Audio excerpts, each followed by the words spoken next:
ഞാൻ ശകുന്തള ഒരിക്കൽ കൂടി ആലപിക്കാൻ പോവുകയാണ്. എനിക്ക് ആദ്യം ആലപിച്ചത് അത്ര തൃപ്തിയായിട്ട് തോന്നിയില്ല. പിന്നെ ഞാൻ വീഡിയോ അപ്ലോഡ് ചെയ്തിട്ടുണ്ട്. അപ്പോൾ ഈ പുസ്തകം അച്ചടിച്ചിരിക്കുന്നത് അക്ഷര ഓഫ്സെറ്റ്. മുൻ ഫിലിം സെൻസർ ബോർഡ് അംഗവും നോവലിസ്റ്റും കവിയുമായ ശ്രീമതി രാധാമണി പരമേശ്വരൻ്റെതാണ് ഈ കവിത. ഇതെടുത്തിരിക്കുന്നത് രാധേയം എന്ന കവിതാ സമാഹാരത്തിൽ നിന്നാണ്. അപ്പോൾ നമുക്ക് കേൾക്കാം. ശകുന്തള എൻ്റെ ഒരു ശ്രമമാണ് ഒരിക്കൽ കൂടി. മഹർഷി വിശ്വാമിത്രൻ പണ്ടൊരു നാളിൽ ബ്രഹ്മസവനം നടത്താനൊരുങ്ങവേ യജ്ഞപുരുഷൻ ജ്ഞാനി കശ്യപയെ തേടി വത്സല ശിശുവിനോടൊപ്പം യാത്രയായി. കരിഞ്ഞാലിയും കബിർദ്ധവും നിരന്ന പർവ്വത പ്രാന്തങ്ങൾ താണ്ടി മഹായാനം ഇളം തെന്നലൊഴുകും പുണ്യസ്ഥലവും സാന്ദ്രഗീതമുണർത്തും കുയിൽനാദവും ദർശനാതാലങ്ങളേന്തി അശോകങ്ങൾ അർഹവാദാതി ഒരുക്കും ത്രിസന്ധ്യകൾ ചേലൊത്തു പൂവിട്ട നീലക്കടമ്പുകൾ നീളെ സുഗന്ധിയാം കുടകപ്പാലകൾ ബന്ധൂരശ്രീയാം മയൂരജോലങ്ങളും കശ്യാശ്രമം തഴുകും ചന്ദനധൂമവും അപരാജ്ഞത്തിലെ പോക്കുവെയിലും പൊന്നുരുക്കിയൊഴിക്കുന്നു വർഷപർവം. അഞ്ജലിബദ്ധനാം അംശുനാഥനും അലയാഴിയിലേക്കന്തിയമയ്ക്കമരുന്നു. കുട നീട്ടി നിൽക്കുമാ വൃക്ഷച്ചുവട്ടിൽ ഇളവേറ്റു കൗശികൻ തെല്ലുന്നിരിക്കേ തുള്ളി വരുമൊരു പശുക്കിടാവു പോലകലെ നിന്നോടിയെത്തിയൊരാരോമൽ തളിരിളം കുളിരിൻ ഭൂമീനി വാരി മാറോട് ചേർത്തു തഴുകി മഹാമുനി.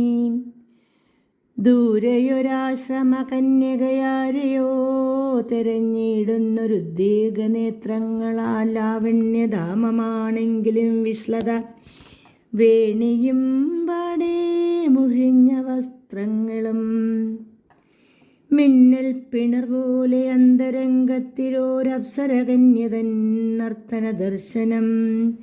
കച്ചമണികളും കസവുത്തരീയവും കല്യാണ സൗഗന്ധികം ചൂടും നർത്തകി ആകാരഭംഗിയിലാഗമിച്ച് മുന്നിലാ ദേവസുന്ദരി മേനക പിന്നെയും അങ്കന വിനയമോടെ അടുത്തെത്തി മൊഴിഞ്ഞു പുണ്യകൗശിക സേവിക ശകുന്തള. ഞാനൊരനാഥകണ്ണൻ്റെ വളർത്തുപുത്രി, പിറവിയിലുപേക്ഷിച്ചെൻ്റെ രക്ഷിതാക്കൾ.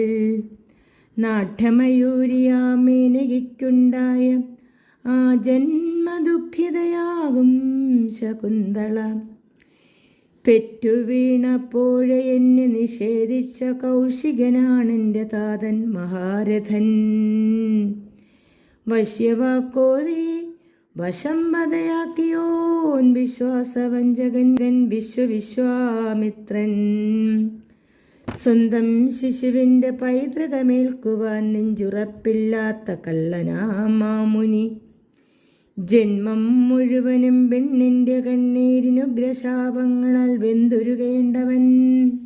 നിനയ്ക്കാത്ത നേരത്തൊരിക്കലാ രാജാ ദുഷ്യന്തൻ്റെ ഭാമിനിയായവൾ. കാനന പക്ഷികൾ പോറ്റു വളർത്തിയോൾ കണ്ണാശ്രമത്തിൻ്റെ കൺമണിയായവൾ. മാലിനീ തീരത്തോടിക്കളിച്ചവൾ മാൻപേടകൾക്കിഷ്ടതൊഴിയായിരുന്നവൾ. വേട്ടയ്ക്കു വന്നെത്തി വ്യാമോഹവാക്കിനാൽ ഗാന്ധർവവേളിക്കു പാത്രമായി തീർന്നവൾ. തീരാശാപത്തിൽ ജീവിതം ഹോമിക്കും ശാപപ്പിറപ്പാം ശകുന്തളയാണു ഞാൻ. രാജർഷിപാദപൂജ ചെയ്തിടോൾ ഈ ആശ്രമത്തിലെ ആശ്രിതയാണു ഞാൻ. ഭൂതകാലത്തിൻ്റെ മായാത്ത ഓർമ്മകൾ ഭീതിപ്പെടുത്തി മഹർഷിതൻ ഉൾത്തടം ചെയ്ത പാപത്തിൻ്റെ വിത്തു മുളച്ചു താൻ ഏതൊരസ്ത്രം പോൽ തിരികെ വന്നെത്തിയോ. ഏതോ ബലഹീന നേരത്തു തന്മനം മീനുകയെ കണ്ടു കോരിത്തരിച്ചുപോയി. ആ നവയൗവനം മുത്തിക്കുടിക്കുവാൻ ആർത്തി പെരുത്തുള്ളൊരാത്മദാഹത്തിനാൽ കാഷായ വേഷമഴിച്ചു ഞാനെങ്ങനോ കാമാർത്തനായിത്തീർന്ന തെറ്റിൻ പ്രതിഫലം ഉത്തരമില്ലാത്ത ചോദ്യമായി നിൽക്കുന്ന ഉൾക്കളം പൊട്ടിത്തെറിച്ചുപോ മാതിരി.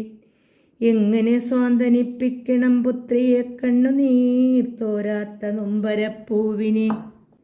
ആ ദുഷ്ടനീ താതനാണെന്ന വാസ്തവം, ആവാത ചൂടമെരിയുന്ന വാസ്തവം വൈകിയാണെങ്കിലും ചൊല്ലുന്നതെങ്ങനെ വാക്കുകൾ കിട്ടാതൊഴറും ഈ വേളയിൽ. വഞ്ചകനെന്നു വർണ്ണിച്ച നാവിലൂടച്ഛനെന്ന നാമം കേൾപ്പാൻ കൊതി പൂണ്ടു. അവ്യക്തമായി എന്നും ഓർമ്മയുണ്ടുള്ളിൽ ആ പൈതൽ കിടന്നു കരയുന്ന കാഴ്ചകൾ തപസ്സിളക്കി പിന്നെ മനസ്സിളക്കി എൻ്റെ സിദ്ധിക്കു ഭംഗം വരുത്തിയോൾ സുന്ദരി. സ്വന്തം മാതാവിനേറ്റ വിപത്തുന്നാൾ വജ്രാസ്ത്രം പോലെ തറച്ചുതൻ നെഞ്ചിലും ഞെട്ടറ്റു വീണൊരു വർണ്ണപുഷ്പം പോലെ ആ കാനനത്തിൽ പിറന്നിളം വേനലിൽ. താതനാണെങ്കിലും നാഥനാണെങ്കിലും നീതി നിഷേധ പ്രതീകമായി ആൺകുലം തുടർക്കഥയായി തുടരുന്നു പീഡനം നിത്യ ദുരിതമോ നാരിക്കു ഭൂമിയിൽ. താതനാണെങ്കിലും നാഥനാണെങ്കിലും നീതി നിഷേധ പ്രതീകമീ ആൺകുലം തുടർക്കഥയായി തുടർന്നു പീഡനം നിത്യ ദുരിതമോ നാരിക്കു ഭൂമിയിൽ.